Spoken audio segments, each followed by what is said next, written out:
All right. I am so freaking excited, so honored to have Siri Gese here on the Move Happy Movement podcast. Thank you so much for taking the time today. Oh, thank you.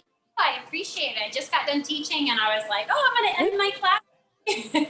Yay. That's so perfect. So for those that, don't know who you are, don't know your background yet, you and I connect. I always love to connect the story of how I connect to the people on the show. And I actually was a coach at your school and I met you, and you just happened to be wearing a CrossFit shirt. I just happened to be looking for a CrossFit gym, and it was just like a match made in heaven. And that was a few years ago now. And I mean, it's been awesome. You come to visit me when I moved across the country, and you're a phenomenal woman. You own your own gym. You're a teacher of middle school students. Like, you're a mom. You do all these crazy cool things.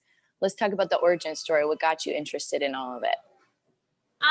Well, like you said, I own a gym. Well, I owned actually sold the roof, but a couple of us that do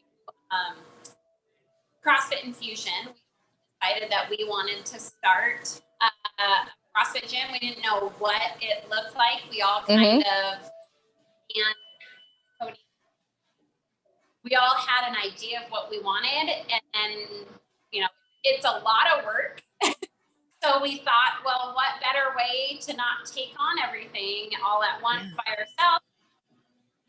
People who, bring so much to the table together. And so Jess, Cody, Dan, and I started out of it was actually a 2-car garage at Jess and Cody's farm.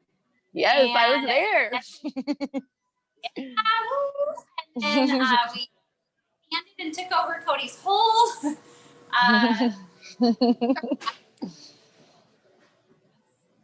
then we got bigger, and so we moved to there too, and that incredible space for us. We got a lot of publicity here, so it was amazing. And then we got the opportunity.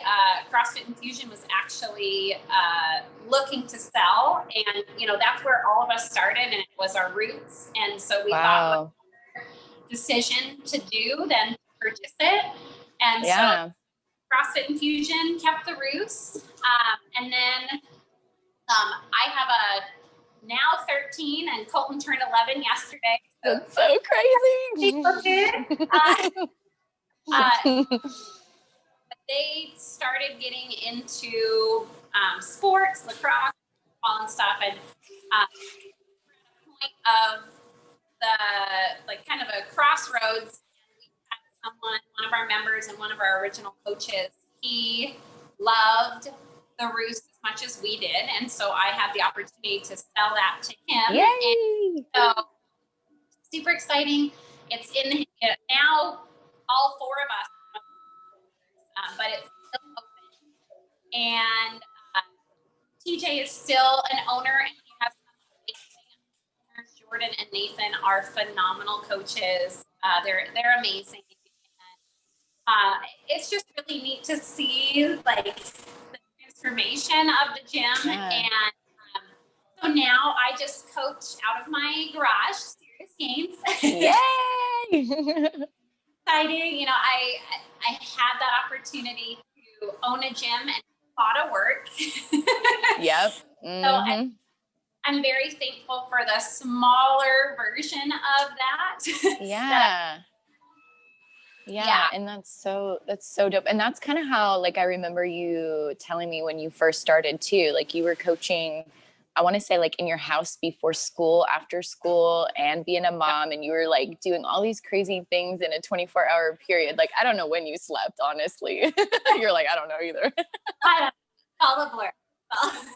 That's so cool though, that you've been able to transition. And for those that aren't watching the YouTube, we definitely need to get you on the YouTube, because this sign is phenomenal in the background. It's so gorgeous. My friend, Sarah, she's amazing. Local artist around here. I said, Sarah, I want to use her. That's kind of, we call ourselves the Unicorn Squad. And unicorn, and I wanted to say Siris Games, and this is the magical, amazing thing. That is so cool. It just is, encompasses everything about like just, you know, loving what you do. And I just have sparkles and it's just amazing. Yeah. And it's so you, like, I mean, you just exhibit all of this love and warmth, and you're an incredible coach too. Like, don't get me wrong. Those workouts were hardcore. Like, I was definitely losing my breath in them and hated you at moments, but you know, but you're an incredible coach. And I remember, you know, very specific things that helped up level my professionalism as a PE teacher at that time and coach. And it was my first year coaching middle schoolers. And I wanted to make sure, you know, I gave them like the best opportunity possible. So I would use those skills that you would train in, you know, you and the team at that time would do those WODs and workouts of the day and whatnot. And then you'd break it down even further than just, here's the demo of the exercise. You're like, here's actually what happens within your knees. You want to make sure that you're pushing your knees out a little bit. Like, I remember those things. You're a phenomenal teacher and coach. And I'm so excited to, you know, share your golden nuggets with those that are listening to this show, because there might be somebody that is really into fitness and they want to take it to that next level, or maybe they're thinking about starting their own CrossFit gym themselves, wherever they're located in the world. What are some tips that you've learned on keeping a positive mindset for those that might be aspiring to start their own CrossFit or, you know, get into that fitness level? Well, there's so many things that, you know, like you learn along the way and that you don't even out or anything like that. I will say it's such a blessing to be able to share, and it wasn't like a burden, but at the same time, it was a lot of stuff that goes into it. And so being able to share the jobs with other people was super helpful for all of us.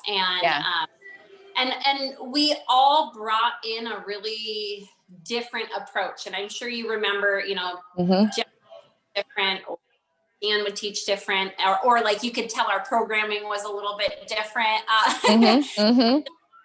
Wrote the programming for that month. And so there is such a blessing in having multiple owners, because you bring something to the table. And it's usually that passion. You can see whatever their passion is through, you know, their coaching and their training and whatever they decide that, you know, we're doing for the workouts. It's those simple little things that you can see. So I would say, like, if you want to do it, if you are passionate about it, do it. I know it's scary, and it was really scary. You know, I'm a single mom who, you know, I teach PE during the day. And then I would go, I remember there were nights that all four of us, probably like all of the time that we were in TR1, all of us every night after our jobs, because Dan was a doctor, Cody does HVAC, and we would all just go to the gym and we would all coach all night. And so it was like countless years. And I do that teaching has kind of, you don't get into teaching thinking, oh my gosh, I'm going to be a millionaire, right? Right. you know, not going to happen. You are passionate about it, you love it, and whatever area is, you know, obviously, like I teach PE and I, you know, owned a gym. I love fitness and I love inspiring people. But if you're passionate about it and you want to do it, just go for it. Like, figure it out. Whatever it is that you are afraid of, you will figure it out. And you know, I am religious, so I'm not, you know, pushing anything on anyone else. But I have faith that whatever I'm of, it doesn't matter. If it is what God has for me, it will happen. And that, amen. Believe that. I, you know, pray that whatever I do each day with my students, or, you know, with my members that I train here, I pray, you know, they see the best in themselves. And that's a really important thing too, is, you know, you're in charge of other people. Like, when you're following your dreams and you're opening this business, it's not just you by yourself now. It's you are influencing these people, and you are providing a job or a service or anything like that. So if you're passionate about it, it gets really old really quick. Yep. Absolutely. So I can't say it enough. Like there's always going to be that what if. There's always going to be something you're scared of, those fears. But just trust, have faith that if it is truly in God's plan for you, it will happen. And Absolutely. it may not look like what you want it to, right? It may be you training out of your garage. Mm-hmm. Mm-hmm. It may be this big, NorCal CrossFit, phenomenon, that go into the roost thinking that we were going to be the next NorCal, that's not. Mm-hmm. Yeah. Our focus was to help people move and find that passion for just moving or living or, just loving who they are. And that's important. Yeah, absolutely. And you're spot on, don't be afraid, take action, make sure you're focused on doing what you love, and you'll figure it out along the way is kind of in a nutshell what I heard you say. Mm-hmm. And also, I mean, you're phenomenal, not just with the positive mindset, but like I have friends still from the Roost, and I moved across the country and I stay connected on social media because of the community that you guys build through, authenticity, bringing great value to your customers.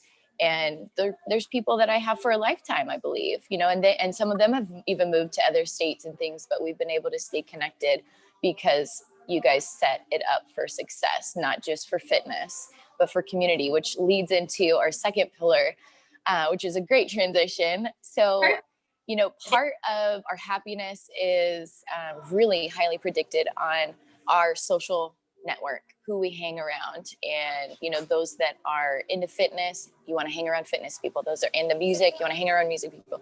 So for those that are maybe struggling and they want to get into fitness, they want to improve their health, they want to improve their mental health, what are some tips, some strategies that you've learned? Because I think you're really good at building community. At least that's from my perspective as that customer and as a friend, I see that you're really good at it because I trust you, right? So what are some things that you've learned to maybe help somebody that's struggling with that?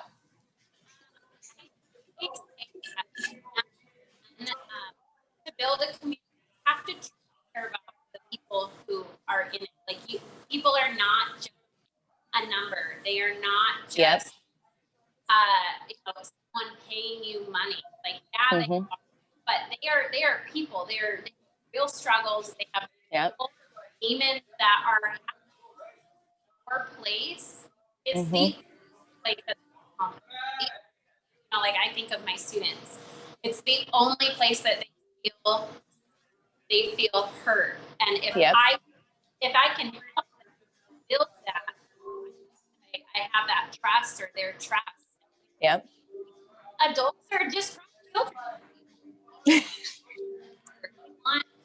we want someone to care about us, and you have to care. Those little things of knowing that that person has 5 kids, or that person, you may not know their birthday exactly. Thank God for Facebook. But but you know the little things about them. By you, and you're not just then they know, well, I'm not just a number. He truly does care about me, and I think it's really important because we've all not been seen in our life, whether it's a friend relationship or a family situation. We've all been not seen, and we know how crummy that feels. And so I really try to make sure that whatever I'm know that I care about you. And whether it's, hey, I really know that you like this type of music, so we're going to listen to this music. Or, like I know that you have an injury, so we're going to modify it, but make you feel sick. So I think that's really the important thing. Doing things above and beyond. It's a new mom, and the only thing that she needs to do is just get on an assault bike and ride, just around the baby. You remember Ryder and Ryland, and we would wear the babies so that the parents could work out. And I think that was really helpful because I oftentimes see that, like, no, kids are stuck in a room and they're not allowed, just like lovingness is really, really important for any type of community or any kind of shift to be successful. Absolutely. Yeah, absolutely. 100%. And I remember you just like brought to memory one of the members. I don't remember their names, but they had, I want to say she was 7 or 8, and she was doing pistol squats, one-legged squats, because she was watching mom and dad doing their workouts, and they were modeling that behavior, and all of the gym members were modeling that behavior to her. Like, that's what I loved about the culture there, was that everybody was welcome. And that's funny you bring that up. Jaden, that's Nikki and Tony's daughter, she now works out at the Roost. Oh, yay, full circle. A little spitfire. She is amazing. So that's awesome.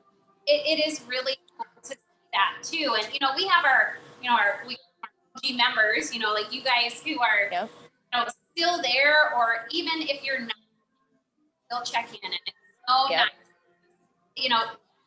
And that's from you guys are making us feel heard. And I just love that too, because that's like our community, our little tribe. And it's really important to do that. Find like-minded people. Yes. And I know that people say, well, CrossFit or, once you get into, it's kind of like cultish, or, even like, whatever. But iron sharpens iron wherever you go. And that's so true. If you find someone who is a better version of yourself, whatever that is, right? If it's finding a passion, but whatever it is, you find those people who make you a better version of yourself. And I think gyms do a really good job of that. People just want to look good, or whatever it is, or people just post stuff on Instagram, all the time working out, and some people see it as obnoxious, but some people don't understand, don't take the time to understand. Do you know that person used to be 300 pounds and now they lost 200 pounds, and they're proud of it, and as they should be. We don't know people's past. We don't know what is going on in their lives. We shouldn't be searching for that. Just understanding that, wow, this person, just look at the light in them. If you don't like a person's personality, that's something different. But don't be judgy. Find that makes you shine brighter, and you all will flourish. 100%. And speaking of cultish and, all the things, on the exercise psych side, because that's what my specialty is, I still have my little shorty shorts from when I was in the group, because I did start to see, and that's normal. Like, if you start associating with people, you start, if you're a hiker, you start associating, you're going to get the hiker branded backpack or the equipment to make it work functionality wise also, and to fit socially within the group. And that's not a bad thing. And I was like so inspired because you were so fit, the coaches were so fit, and some of the members were like so fit. And I was like, iron sharpens iron. I was ready to take it to the next level for myself on that physical side. But then also it really helped me feel more confident and boosted my mental health, because I was like, every single time I went, it was like 3 days a week, I think is what I was doing. And I remember feeling so good for a few days, even after the workout, like terrible, but also good, right? Because I was like, I knew that I was like killing those muscles and really getting to overload so that I could actually improve and I could be a good example to my students and my athletes and all that. So you're spot on about that. Building community, you really need to be in a room where people challenge you to be a better version of yourself. So thank you for those tips. Spot on. Especially with this COVID stuff, please find something. If it's an online fitness community, you can follow Serious Gains on Facebook. Whatever, honestly, do something, even if it's right now our focus for people this month is walking, and it's walking half an hour. Like, Love it. That's it. I don't want you, if you want to go, do our workouts and stuff like that, that's totally fine. But if right now walking is and you will feel so much better just by, and it doesn't kill yourself so you can't move for 3 days, although that's fun, but in there. It's just find what you love. If it's Zumba it out. If it is dancing, get that, Wii Fitness or whatever, and dance your booty off. I don't care. Something moving, because whatever it is going to make you feel better. Absolutely. Like, I just think it's so funny that like all the gyms are closed, and that's like, where COVID lives, especially here in Washington, like we can't do anything. And so it's my sanity is, my friend Kimmy comes every morning, and she's been here the whole closed down, and she's been my little battle buddy in the mornings, and we do 5:45. I love that. And like, it is when we don't work out in the mornings, it's one of those things that it's just, it takes that sanity away, and it's like, man, you really need it. So find that time, even if it's 3 10-minute walks, or whatever. Would it be 6 5-minute walks? I don't know. I don't teach math, but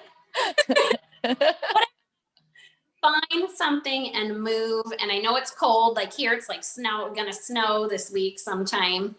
But walk up and down your stairs. I walk up, put a weight on, walk up and down your stairs. Do something that gets you moving, because I promise you, it will make you feel better. 100%. 100%. Yes, absolutely. And for people that want to follow you, is it how it's spelled on the screen, the Siris Gains? Yep. Okay. So it's SiriusGainz for those that are listening, and those that are watching can see it on the YouTube. And that's the same on all social media. Love it.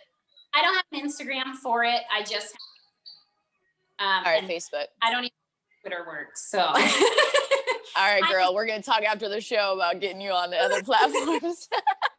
LinkedIn is hot. We got to get you on LinkedIn for sure. Okay.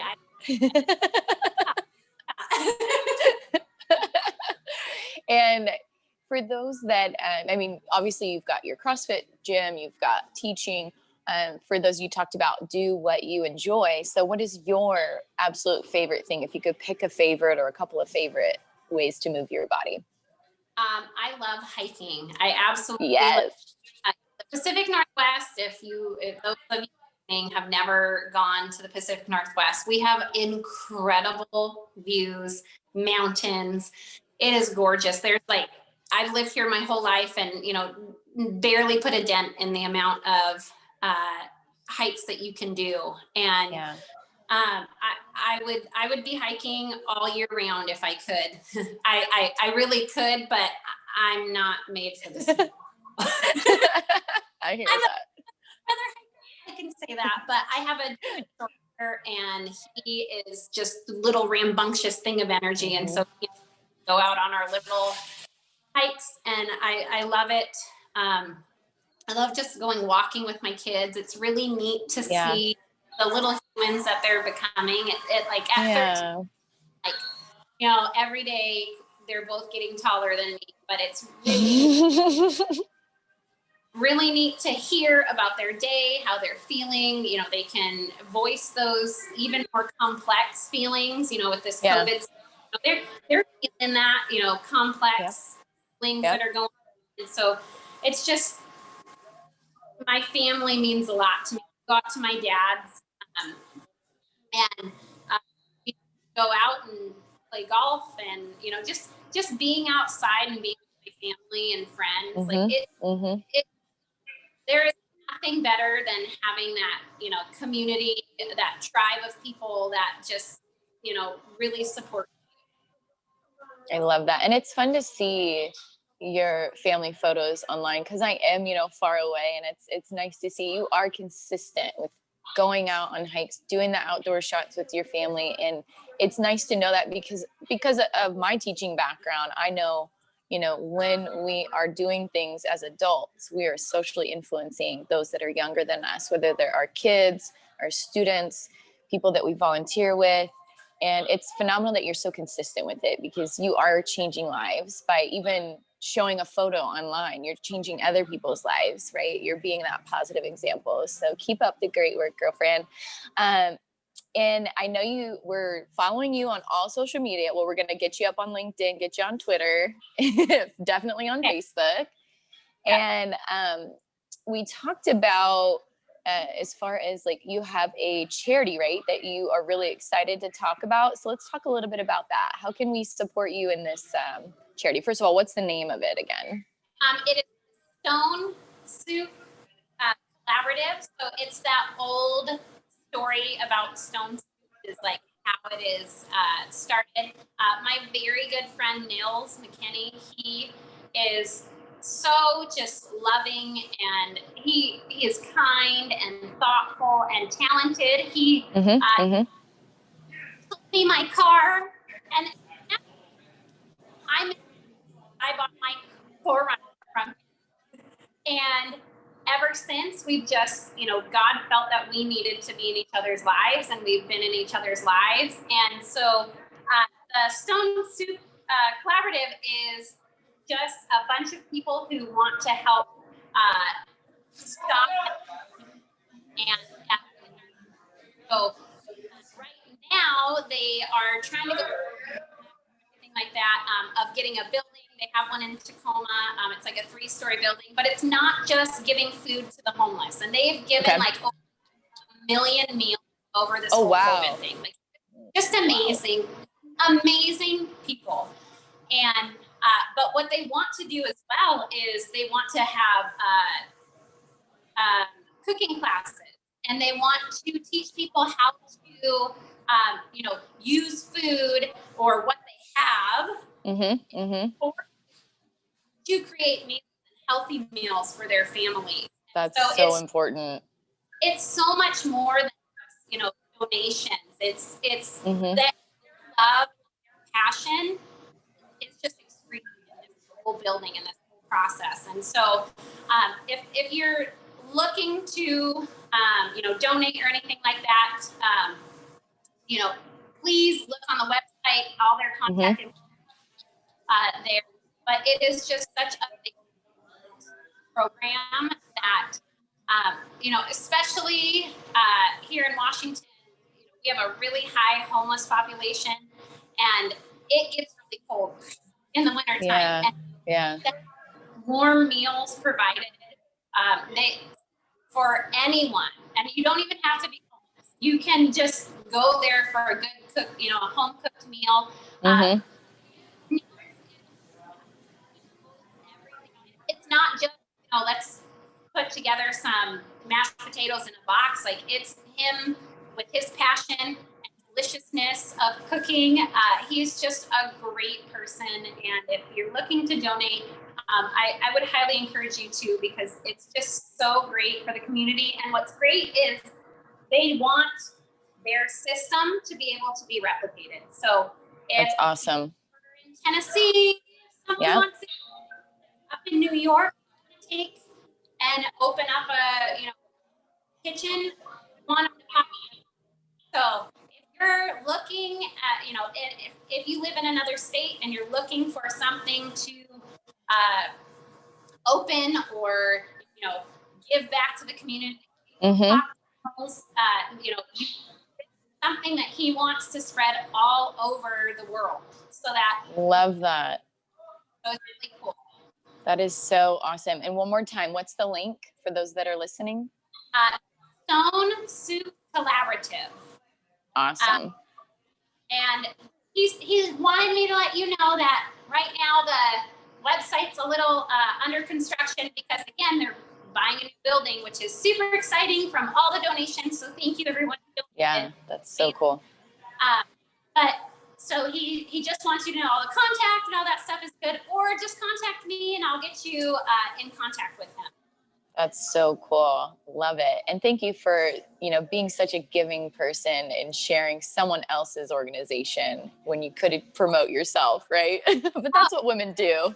We're all Yeah. about giving to others. So everybody needs to send you money too. No, you don't.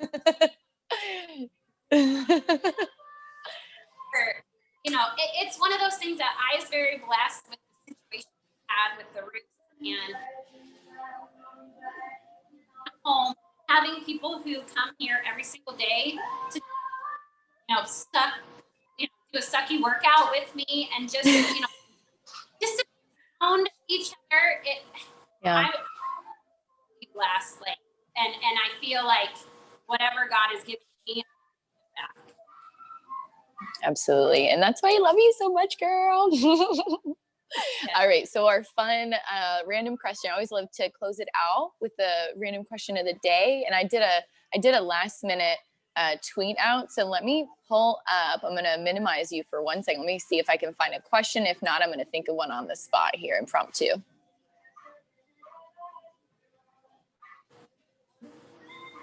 All right. And your random question of the day is, what do you love to eat for breakfast? Oh man. Okay. It's been the same thing for, I don't know, like 4 years. It's bacon, oatmeal, raspberries, egg whites, and spinach. All together? All together mixed, it is so good. It is so makes the oats are savory, kind of like grits. Mm-hmm. So good. So good. I love it. Every morning I eat that. Yeah. But, I do love me some pancakes or waffles, or, when we were in Tennessee, we had sweet potato pancakes with sweet cream. Yeah. Sounds about right. Oh my God. Thinking about it. So if I could have but once a year or once every few years. Yeah, that's my favorite thing to eat. Love it. Awesome. Well, this has been so fun. Siri Gese here on the Move Happy Movement podcast. Thank you so much. Super fun. I love you, girl.